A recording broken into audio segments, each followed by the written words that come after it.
fam, welcome back to our channel, Design on the Dollar. I'm your host Ida, and today we're gonna be doing some tabletop Christmas signs using these Dollar Tree fall signs. You're gonna need those. How many other signs you want? You're gonna need some. You won't need the greenery. We won't be using the greenery. You just need the signs, some paint, markers. You're going to need some way to make your signs, either a printer, carbon paper, or using your computer screen. Now, other than that, you're going to need a pencil or a pen. And that's about it with this project, guys. It's an easy project to make, and you don't use that many products at all. So you're going to start off by painting the little signs, the fall signs, to whatever color you want. I'm going to paint mine red and white. I advise you to use acrylic paint because the chalk paint was not working for me. I should have, well, it would have worked. I should have put a base first with the white, with the red paint. And I tried to do that. I try to correct that and go back and do it, but I end up messing it up. So you'll see that one with the Christmas decorations, and we're going to complete the white one all the way through, and we're going to use 2 coats of paint for that. Now, when you want to make your stencil, you can make your stencil in 3 ways. You can use Word document and go in and put your word in there, adjust the size, and then print it out. So the other way is, if you have a Cricut, you can use a Cricut to go in, print it out, use a transfer paper, and transfer it on. And I know that some people don't have a printer, some people don't have a Cricut, so this way right here, everyone could do it. So if you take your computer screen or your tablet screen or iPad screen, go and find what you want, write it out, then adjust the zoom part on your computer or your printer to the size that you want your wording. And then you take some copy paper, put it against your screen, and you will be able to see the wording through the screen, through the paper. And you go in and trace that wording out on your copy of paper. So then you have your image. So now you can transfer your image a few ways. One, you can take and use a pencil and take it and go on the back and rub the lead on the back of the picture, on the wording. And once you do that, you will be able to lay your piece of paper on top of your plaque, and you will be able to see it to trace it. Now, this is the way we're going to do it. Another way is using carbon paper.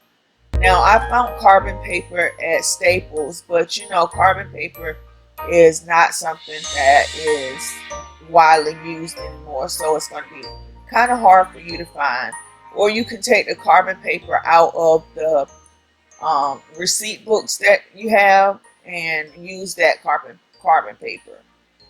So we're going to do this Dear Santa, and once all I found on the Dear Santa was the wording, I went in and I put the little elf, a little boy's face on the side, and then you're going to see I'll put some holly berries on the other side.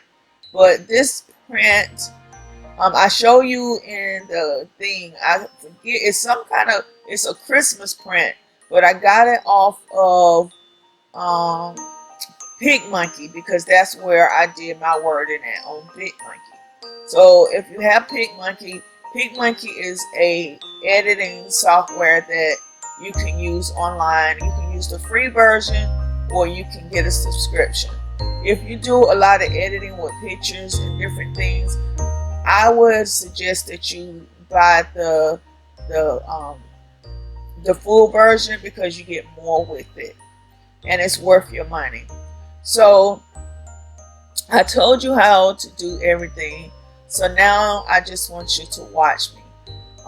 At this point right here where I'm at, I am tracing the image onto the plaque. So from here out, I'll just let you enjoy watching the DIY.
And I want you to know I love you, I love you, I love you. I love you to the moon and back again. I am a glam girl and proud of it. And I hope that you are one too.